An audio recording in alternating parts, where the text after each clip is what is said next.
Sono Franco Bonazzi e ringrazio per l'invito a parlare di Ustica. Io sono stato pilota collaudatore in aeronautica, dove ho trascorso più di 20 anni, con il corso IBIS secondo sono entrato, e successivamente sono stato anche collaudatore presso l'Industria Aeronautica Nazionale.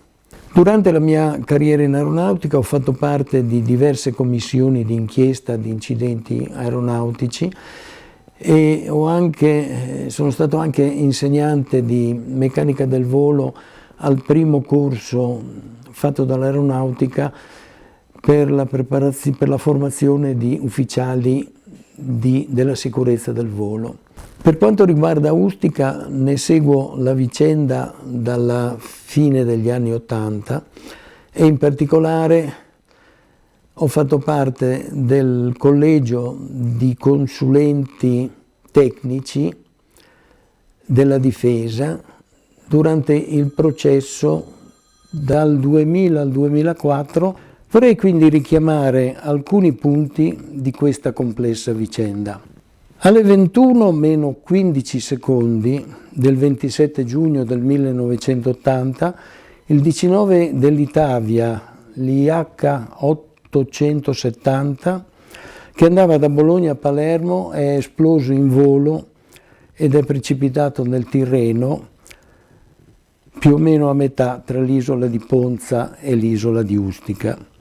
A bordo c'erano 77 passeggeri e c'erano 4 membri dell'equipaggio.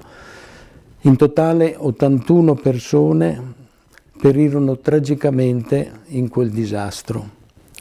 Fu attivato subito il servizio di ricerca e soccorso, ma solo la mattina successiva fu possibile rintracciare qualcosa avvistando prima una grossa chiazza di kerosene, poi alcuni relitti che galleggiavano, principalmente sedili e cuscini, e furono recuperate 38 salme che emersero sulla superficie del mare.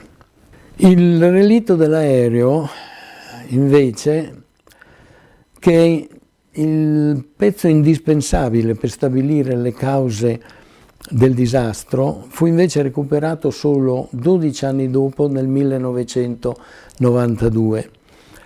Solo allora si è cominciato a scoprire che cosa era veramente accaduto.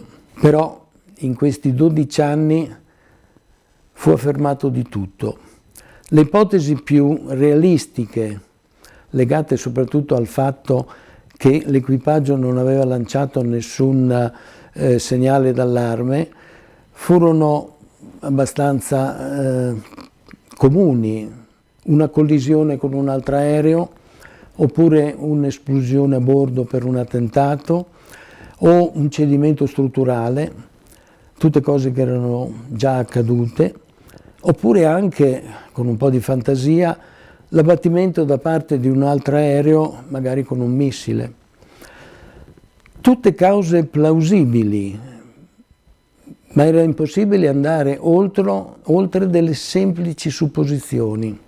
Ci furono anche delle ipotesi meno realistiche, come quella che l'aereo sia stato colpito da un meteorite, oppure che sia stato attaccato addirittura da un UFO.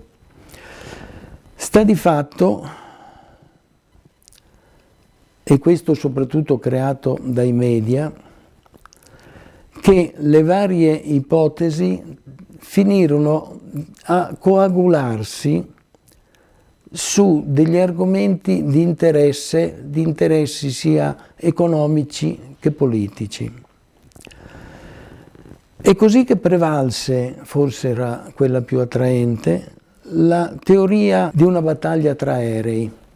Aerei che non avevano assunto una nazionalità, si parlava di aerei di francesi, americani, inglesi, però tutto basato su delle supposizioni. Tuttora purtroppo la maggior parte di queste supposizioni, se non tutte, permangono. Nel 1992, quindi 12 anni dopo, fu completato il recupero del relitto e calcolato sul circa il 90% del totale dell'aereo. L'indagine tecnica per determinare le cause finalmente ha potuto avere inizio. E questa indagine è stata portata avanti, condotta da un collegio peritale determinato dal giudice istruttore, ed era il collegio peritale Misiti, composto da 11 membri, 6 di questi, peraltro stranieri, erano dei professionisti, dei investigatori professionisti di incidenti aeronautici, mentre gli altri 5 erano dei bravissimi professori universitari, ma non avevano esperienza di incidentistica aeronautica o comunque non erano degli investigatori qualificati.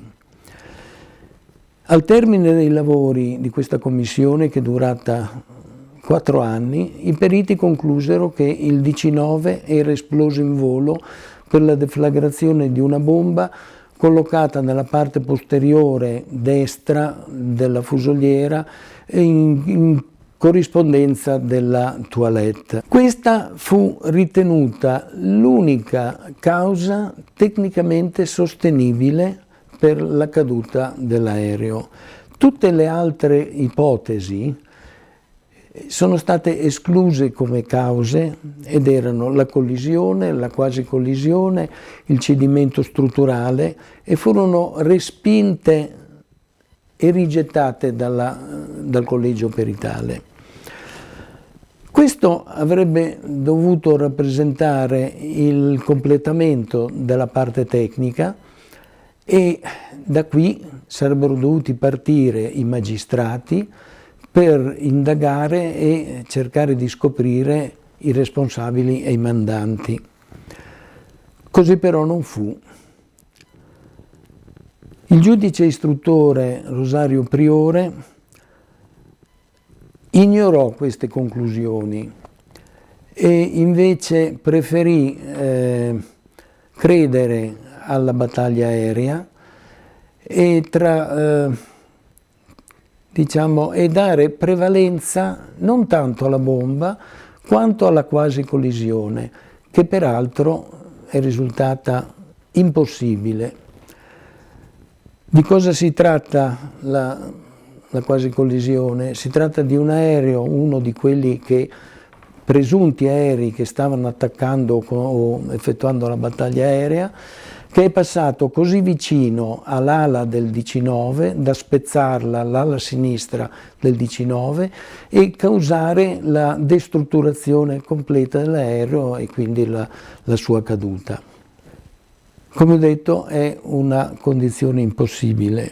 Questa tesi della quasi collisione risultò totalmente improponibile e fu dimostrato in tribunale che un perito del collegio aveva sbagliato macroscopicamente i calcoli, aveva sbagliato la robustezza dell'ala sottostimandola e viceversa aveva invece sovrastimato le forze aerodinamiche che secondo lui avrebbero rotto questo tratto dell'ala sinistra. Errori nei calcoli che furono riconosciuti apertamente durante il processo dagli stessi periti, dagli altri periti del collegio peritale d'ufficio. Su quella base Priore rinviò a processo i generali, i vertici dell'aeronautica militare, non per la caduta del DC-9, ma perché avrebbero taciuto al governo e alla magistratura che c'era stata una battaglia aerea e di cui loro erano a conoscenza fin dall'inizio. Si trattava di un'accusa di alto tradimento, diciamo un'accusa estremamente grave. Il processo durò 7 anni, gli ufficiali ne uscirono completamente assolti, non per insufficienza di prove o prescrizione o altre cose del genere, ma perché la sentenza aveva stabilito che i fatti non sussistevano, cioè non c'era stata nessuna battaglia aerea, non c'era stato nessun missile. Quindi niente battaglia aerea, niente missile, niente quasi collisione, niente di niente. Rimaneva soltanto la famosa bomba che Priore non volle prendere in considerazione, ma che oramai i vari gruppi di interesse non vollero e tuttora non vogliono accettare. La vicenda di Ustica è ancora aperta, anzi apertissima. È aperta soprattutto sul piano mediatico e anche recentemente abbiamo visto 2 trasmissioni della RAI, una di Report e l'altra di Giletti nel maggio-giugno scorso, e questo solo per citarne 2. Lo spettacolo di Giletti è stato semplicemente una grossolana manipolazione dei fatti, citando degli eventi letteralmente inventati oppure stravolti e utilizzando dei testimoni improponibili. Il principale obiettivo che aveva Giletti, di fatto, era solo quello di fare uno spettacolo, non di perseguire o cercare la verità. Ma questi non sono gli unici casi. La maggior parte dei media, in particolare quelli di maggior diffusione, continuano a sostenere la battaglia aerea e si rifiutano di prendere o respingono l'ipotesi che a far cadere il DC-9 sia stata un'esplosione interna a bordo dell'aereo di una bomba.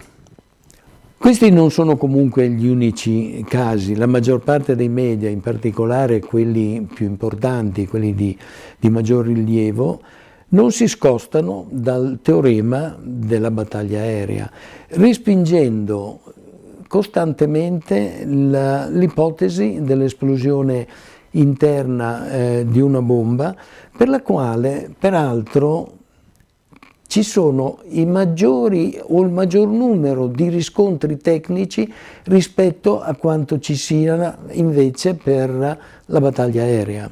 Negli anni sono stati creati più di 30 scenari di battaglie aeree, tutte diverse, tutte differenti una dall'altra, con aerei che di volta in volta cambiano nazionalità, cambiano tecniche di attacco. Una volta è un aereo francese che attacca un aereo libico, un'altra volta è americano che attacca qualcos'altro, che sono legati esclusivamente a fantasia e nessuno è mai riuscito a dimostrare che uno di questi scenari, una di queste ipotesi fosse reale, fosse sostenuta da elementi probanti. L'aeronautica italiana ha sempre sostenuto che lo scenario aereo controllato da 6 centri radar civili e militari che mostrassero, questi scenari aerei mostrassero la presenza di aerei che potevano attaccare o minacciare o mettere in pericolo il volo del DC-9. Però l'obiezione che viene costantemente fatta è che l'aeronautica abbia distrutto o nascosto tutte le informazioni sulle tracce radar rilevate. Tutto questo è assolutamente falso. L'aeronautica non aveva nascosto niente. L'aeronautica ha consegnato più di 1 migliaio di tracce di aerei che potevano interessare la zona sud dell'Italia in un periodo di circa 2 ore a cavallo del disastro, e in queste tracce non risulta niente, nessun aeroplano, nessuna minaccia nei confronti del DC-9 dell'Italia. tanto che il Collegio Peritale Radaristico Dalemese, voluto proprio da Priore di sua fiducia, ha scritto, e qui cito: escludono una manipolazione dei nastri. I dati disponibili consentono di tracciare uno scenario radar attendibile, aggiungendo anche che in un'area di 50-60 miglia, un centinaio di chilometri, attorno al luogo dell'incidente, sia i radar militari che quelli civili non evidenziano tracce di altri aerei significativi per l'incidente. Queste non sono cose che sostengo io, che riporto o che ho inventato io.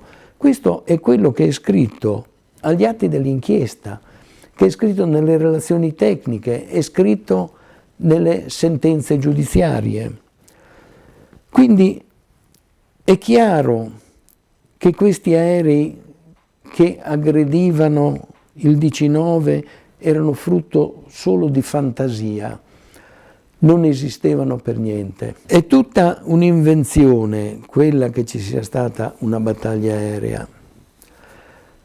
Spesso si legge che aerei sconosciuti non identificati dalla NATO avrebbero rappresentato gli aerei aggressori.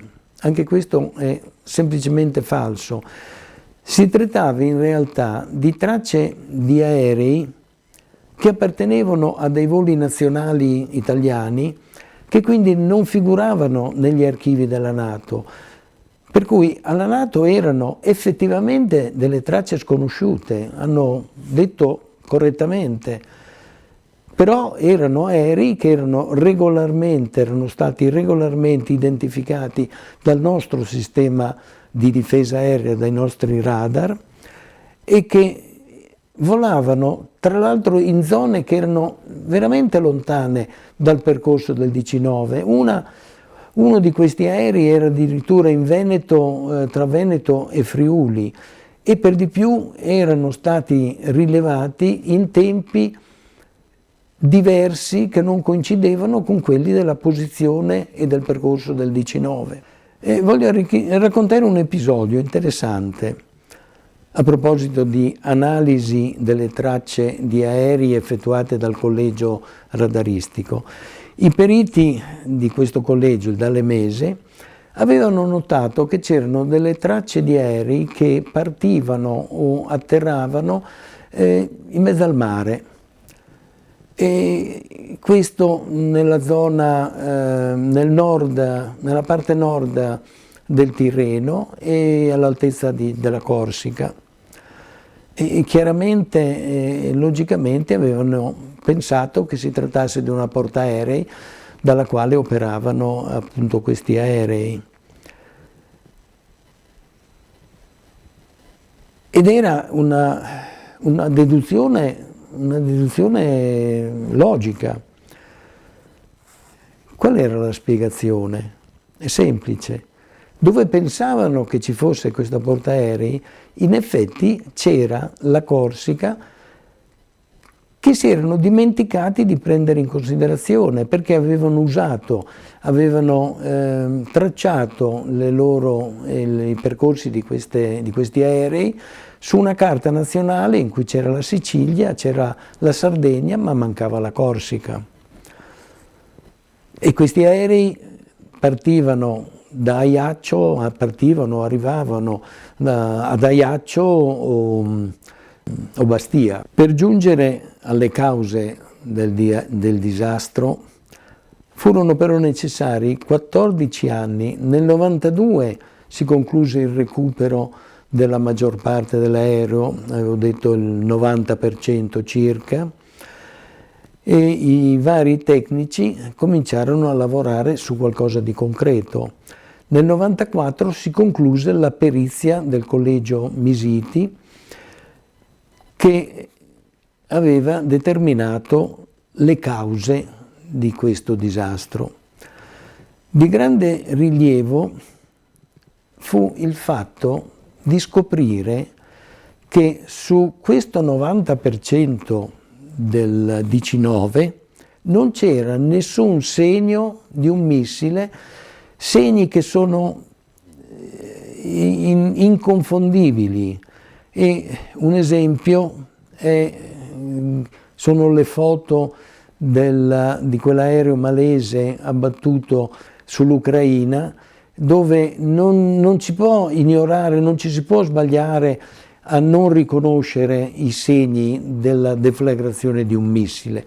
Sul 19 non c'era niente di tutto questo. Il partito del missile però a quel punto sostenne che probabilmente i segni del missile si potevano trovare su quel 10% che non era stato recuperato. Forse è meglio non commentare nemmeno. Diciamo che tutti i tecnici, non solo quelli del Collegio Misiti, ma tutti quanti sono stati concordi nell'affermare che effettivamente sul 19, tutto il relitto del 19, questi segni di missile non esistono, non ci sono. Quindi, se gli aerei aggressori non ci sono, i segni di un missile non ci sono, per cui non c'è stato nessun missile, non esiste neanche una battaglia aerea. Rimane però sempre la possibilità, l'ipotesi di una bomba esplosa nella cabina del 19. Ho detto che del 19 è stato recuperato il 90%, ma della zona posteriore del 19, della fusoliera del 19, quella della toilette, mancava almeno il 90% del materiale che non fu possibile recuperare in alcun modo. Questo perché quella parte lì è stata letteralmente polverizzata dalla deflagrazione. Di questa zona è stata recuperata appena una manciata di parti, peraltro molto piccole, delle dimensioni di 20-30 centimetri, e quindi si può dire che di quella parte lì manchi veramente tutto. È per questo motivo che più che affermare che mancano i riscontri primari di un'esplosione, si dovrebbe dire che mancano proprio i pezzi, le parti, i relitti sui quali cercare questi riferimenti primari. Comunque va anche detto che di riscontri tecnici di un'esplosione ce ne sono diversi, non saranno moltissimi, ma ce ne sono diversi che possono essere attribuiti solo e solamente a un'esplosione e a quello che accade vicino all'esplosione di un ordigno. Quali sono questi riscontri? Innanzitutto residui di esplosivi. I residui di esplosivo furono ritrovati sia su alcune parti, bagagli e altro, recuperati che galleggiavano subito dopo l'incidente, l'indomani dell'incidente, ma ne furono ritrovati anche su oggetti all'interno, che si trovavano all'interno della fusoliera e che furono recuperati 12 anni dopo. Di certo è difficile attribuirli a un missile che esplode all'esterno dell'aereo, quindi che non è stato in grado di segnare con le schegge la fusoliera dell'aereo, ma è anche impossibile che possa aver trasferito dei residui incombusti di esplosivo da 10 metri, 5 metri all'esterno dell'aeroplano all'interno della fusoliera. Queste tracce sono di TNT e di T4, esplosivi tipici usati da terroristi nella costruzione di bombe. Un altro riscontro tecnico è l'estrema rapidità in cui è avvenuta la destrutturazione dell'aereo. Il motore destro, che è collocato proprio in corrispondenza della toilette, è stato proiettato con forza, allontanato con forza via dalla fusoliera, creando quel buco che abbiamo visto in precedenza, e subito dopo si sono staccati anche il motore sinistro e si è staccata la coda. Questo ha creato, ed è un altro riscontro, l'arresto simultaneo di tutti gli impianti elettrici, quindi l'arresto anche delle radio, la cessazione del funzionamento delle radio e dei registratori di bordo che hanno cessato istantaneamente senza mostrare niente che potesse riportare a un evento di alcun genere. Un altro riscontro sono le fiancate destra e sinistra che si trovano subito davanti alla posizione della toilette e che sono state staccate di forza e sono rimaste senza deformazioni per un effetto esplosivo impulsivo. L'impulso è stato così rapido che ha staccato senza deformarle questo rivestimento di notevoli dimensioni dalla chiodatura dell'aereo e così sono state recuperate. Anche la paratia pressurizzata che si trova in fondo alla fusoliera è stata staccata di colpo e proiettata all'indietro, che solo la pressione elevata di un'esplosione potrebbe aver effettuato. Si è avuta anche l'implosione di diverse tubazioni, implosione che le ha appiattite, letteralmente appiattite, e alcune tubazioni erano di acciaio inossidabile di 1 millimetro, 1,5 millimetri di spessore, ed è stato provato che per ottenere quella deformazione, quell'appiattimento, sarebbero stati necessari da 350 a 400 atmosfere, cosa che solo un'esplosione può generare. Un ultimo esempio è uno sportello di caricamento dei bagagli che è stato trovato aperto, arrotolato come una scatola di sardine di una volta. Solo l'elevata pressione all'interno dovuta a un'esplosione potrebbe aver aperto e prodotto l'arrotolamento di questo sportello. Le cause del disastro quindi sono chiarissime, in quanto la stragrande maggioranza delle evidenze tecniche erano riconducibili solo ed esclusivamente a un'esplosione interna. Diciamo che nel 1994 l'inchiesta tecnica si è conclusa con queste parole.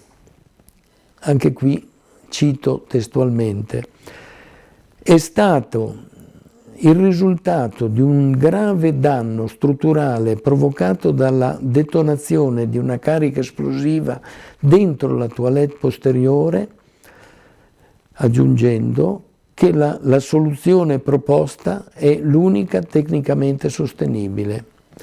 Questo è quello che ha scritto il collegio Misiti. Pertanto, ciò che fu ipotizzato è che a seguito di quell'esplosione il DC-9 si sia spezzato, destrutturato in volo, perdendo la coda e cadendo e perdendo vari pezzi durante la caduta.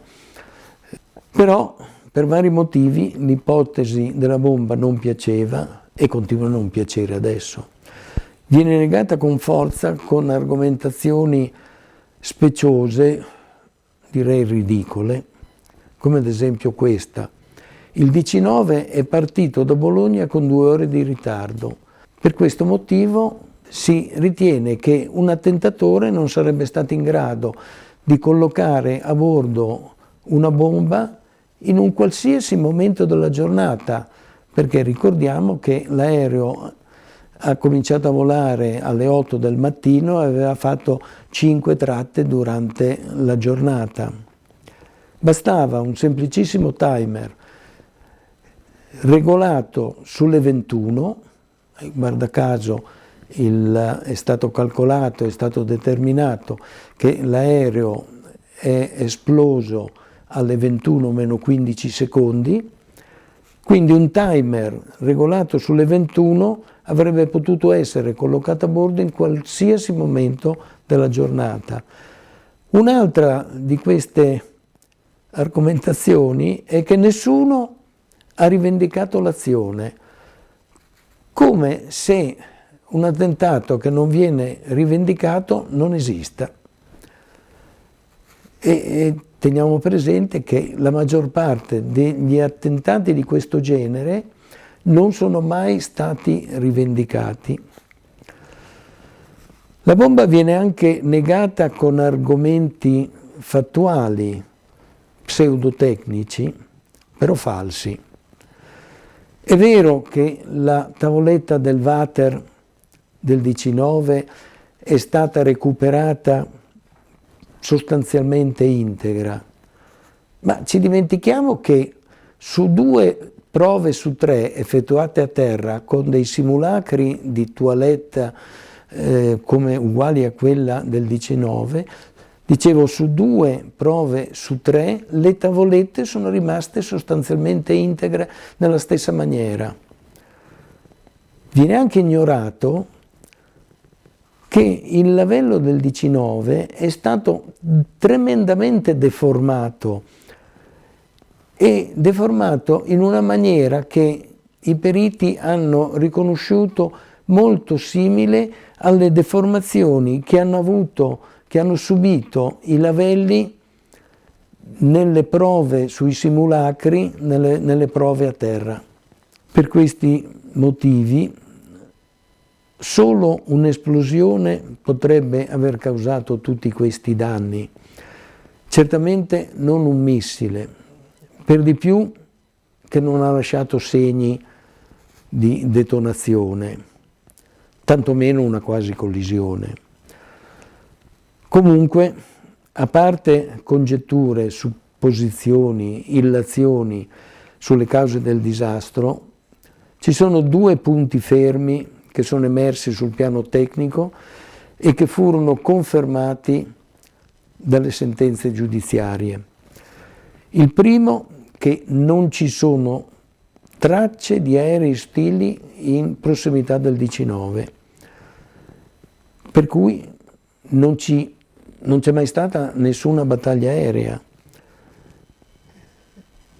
E secondo, solo l'esplosione di un ordigno nella zona posteriore della fusoliera poteva aver provocato i danni riscontrati sul relitto. Se ci soffermiamo su questa immagine, che bene sintetizza la situazione, vediamo che nessun missile, collisione o passaggio ravvicinato avrebbe potuto creare questo tipo di danno, questo enorme buco. Vorrei concludere e propongo questa tabella su cui sono riportati i livelli di compatibilità di una serie di evidenze tecniche a fronte delle ipotesi che sono state formulate nel corso dell'inchiesta in questi decenni. Si può notare che solo 7 evidenze sono compatibili con un cedimento strutturale, solo 3 sono compatibili con una collisione, solo 6 evidenze risultano compatibili con il missile, mentre 5 non lo sono affatto. Tutte le evidenze sono invece compatibili con l'esplosione interna, cioè una compatibilità del 100%. È quindi ora che si accetti che la causa della caduta del 19 di Ustica è una deflagrazione di un ordigno esplosivo nella cabina dell'aereo. E pertanto sarebbe anche ora che le indagini cambiassero direzione, partendo dalle reali cause del disastro, visto che la ricerca di responsabili di una battaglia aerea in 40 anni ha portato 0 risultati. Grazie.